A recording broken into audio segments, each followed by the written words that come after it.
साहेब सतनाम। प्यारे भक्तों, मैं अपने गुरु के चरणों से आशीर्वाद लेते हुए श्रीमान भीखा साहब से, जो बुढ़पुरा के पीठाधीश्वर रहे 250 वर्ष पहले और उन्होंने जिंदा समाधिष्ठ हो गए। आज उनके समाधियों पे न्याय की गुहार लगाई जाती है। आपके भी जीवन में अगर कोई ऐसी घटना घटती है कि न्याय नहीं मिल रहा है, तो मेरे हुजूर, मेरे सरकार के दरबार में जाइए। निश्चित है कि आपको न्याय मिलेगा। इस दुनिया की अदालत अगर न्याय नहीं देती है तो वहाँ न्याय जरूर मिलता है। तो आज मैं आपको आगामी जो त्यौहार है हमारे धर्म का, हमारे परंपराओं का, जिसे दीपावली कहते हैं, तो इस दीपावली पे कुछ भक्तों का आग्रह है कि कुछ फोकस किया जाए। कुछ शब्दावली मैं देने जा रहा हूँ, विचार देने जा रहा हूँ, आपको ज़रूर पसंद आएगा। आप YouTube चैनल पे भिखानंदन नाम जो हमारा चैनल है उसे सब्सक्राइब कीजिए, लाइक कीजिए। तो दीपावली क्यों मनाई जाती है? ये हमारे धार्मिक पर्व में आता है। ये मर्म से भरा हुआ है।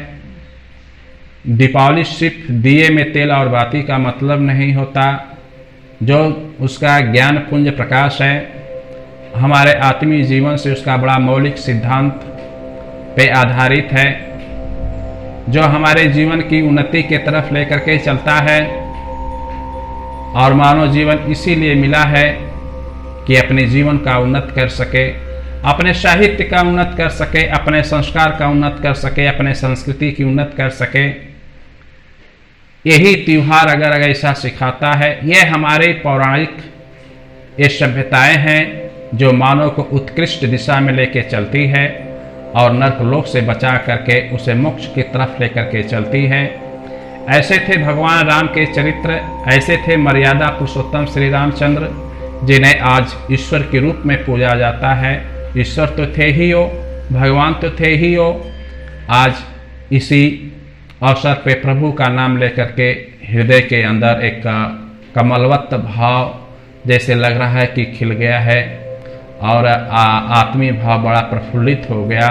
मैं अपने भगवान श्री रामचंद्र के चरणों में कोट कोट प्रणाम करता हूँ, माता जानकी के चरणों में कोट कोट प्रणाम करता हूँ और उनके सभी भाइयों को कोट कोट प्रणाम करता हूँ और महाबली हनुमान जी के श्री चरणों में कोट कोट प्रणाम करते हुए इस दीपावली पर्व की तरफ मैं कुछ शब्द भाषित करने जा रहा हूँ।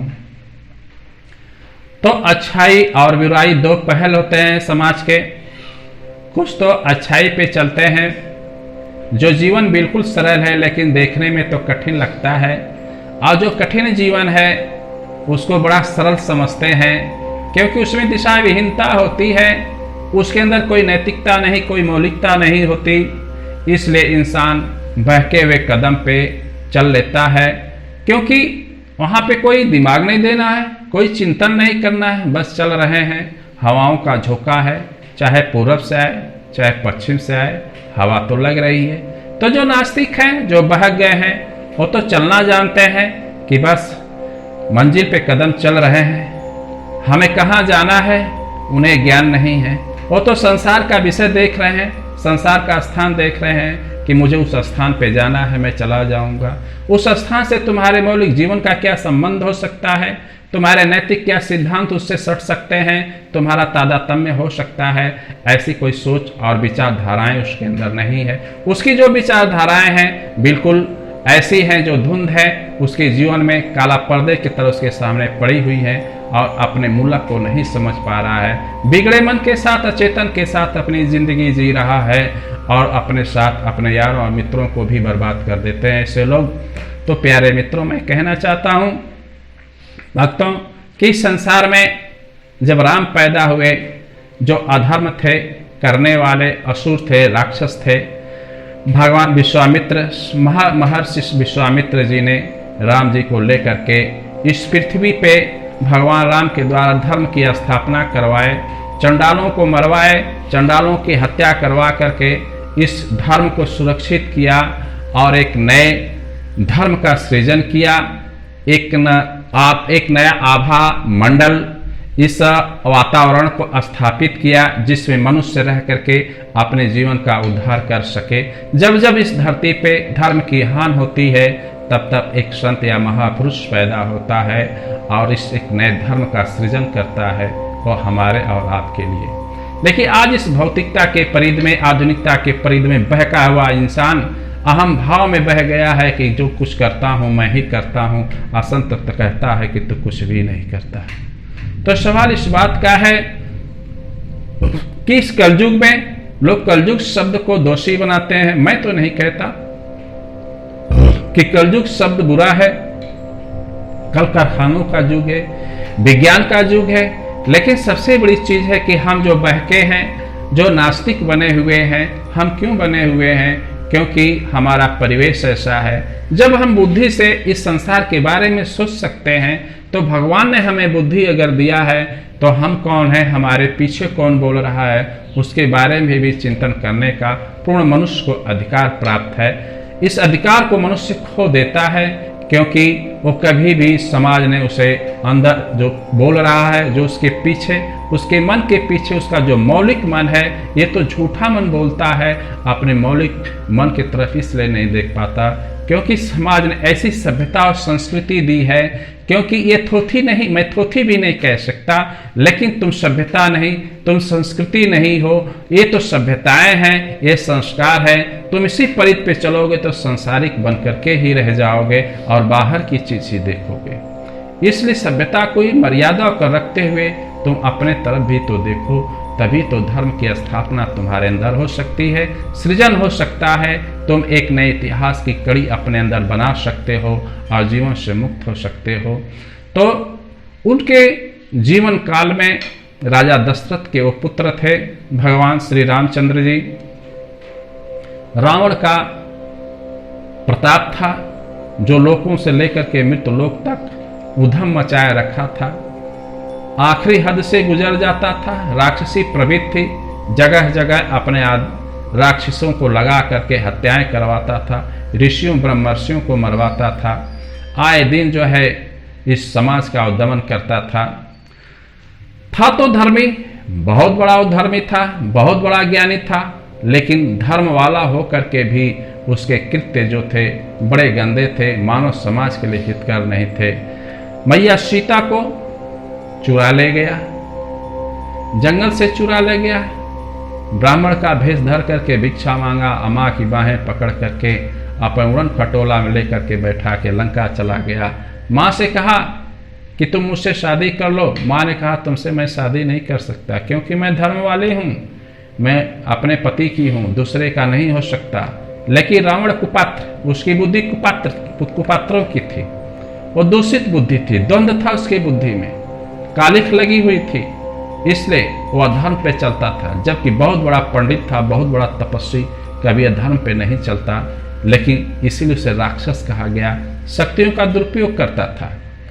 रावण जो है अपने कृत कर्म को जानता था कि मैं बुरा कर रहा हूं, वो जानता था कि ये राम है, वो ये जानता था कि मैया सीता है, जगत जननी जगदम्बा है, और राम के हाथ वो मृत्यु को पा करके स्वर्गलोक को जाना चाहता था।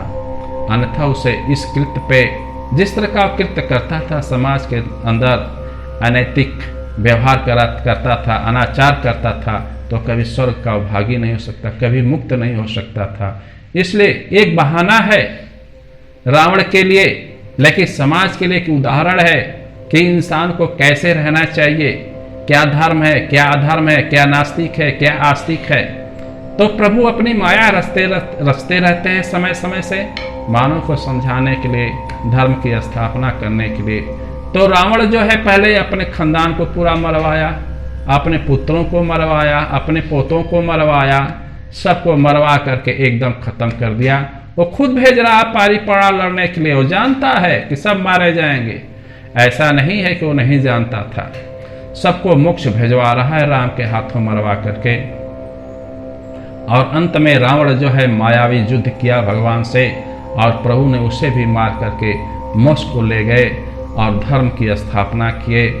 जब भगवान लंका से अयोध्या के लिए, अपने देश के लिए चलने की पूरी तैयारी कर लिए।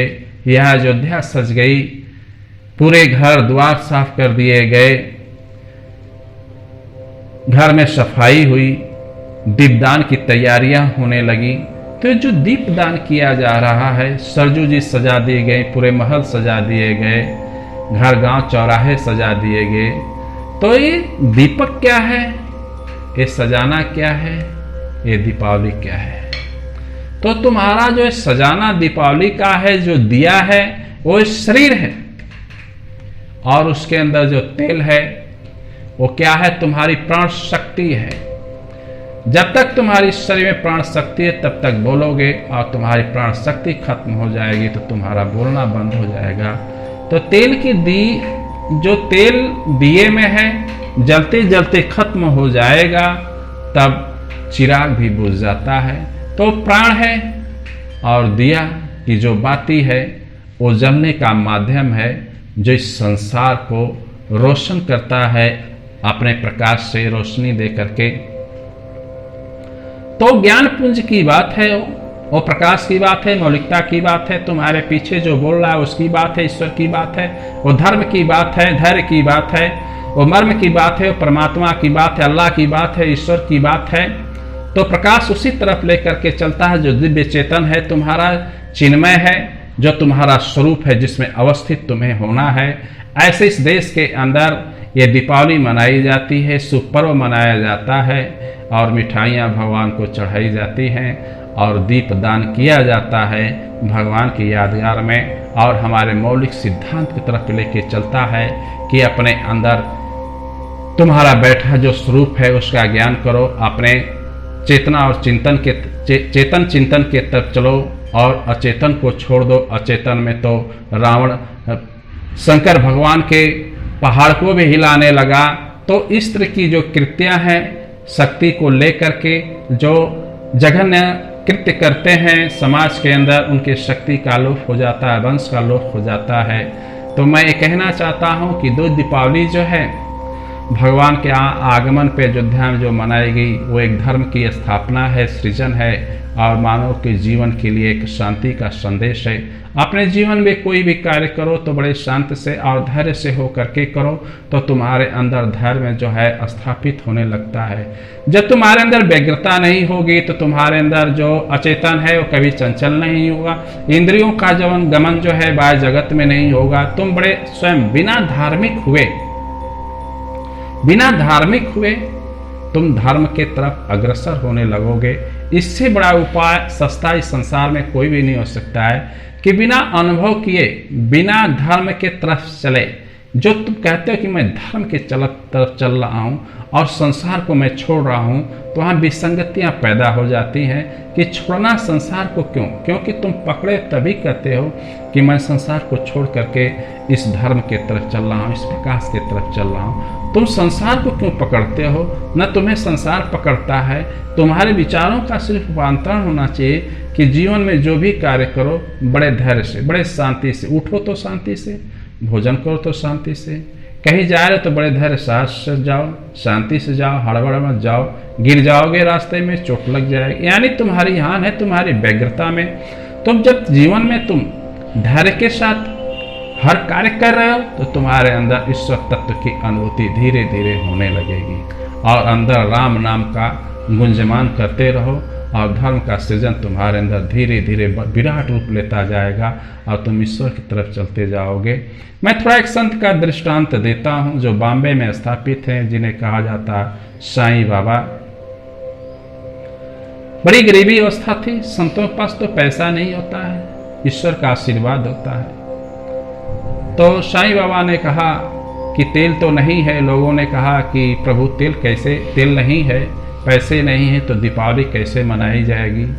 साईं बाबा ने कहा कि अगर ईश्वर की कृपा होगी तो तेल भी आ जाएगा और दीपावली भी मनाई जाएगी। उन्होंने दिया सजा दिया दीपावली के दिन, उसमें जल प्रवाहित कर दिया, बत्ती डाल दिया और माचिस मार दिया। इसके बाद सभी दिए पानी से जलने लगे। तो ऐसा क्या हो सकता है? क्या आप पानी से दीपक जला सकते हो? ऐसा संभव नहीं है। संभव तब होता है कि उन्होंने अपने जीवन में जो भी कृत्य किया ईश्वर को समर्पित करके किया, कि जो संसार में हो रहा है वो तुम ही कर रहे हो, मैं नहीं कर रहा हूँ। तो दिया तुम ही लाए हे प्रभु, बाती भी तुम ही डाले प्रभु, तेल के जगह पानी तुम ही डाले प्रभु, और जलाए तुम ही प्रभु, तो फिर जलेगा क्यों नहीं।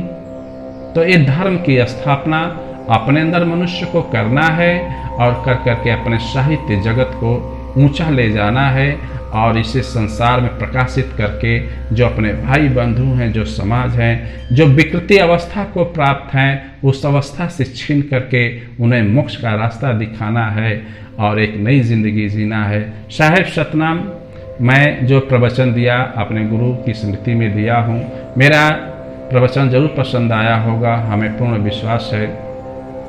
और आप लोग YouTube चैनल पे से सब्सक्राइब कीजिए, लाइक कीजिए। साहेब सतनाम सभी प्रसन्न चित्त रहें, सभी खुश रहें। मेरी ये ईश्वर श्री रामचंद्र भगवान और गुरु से विनती है कि सभी आप जीवन में लाभ करें। साहेब सतनाम।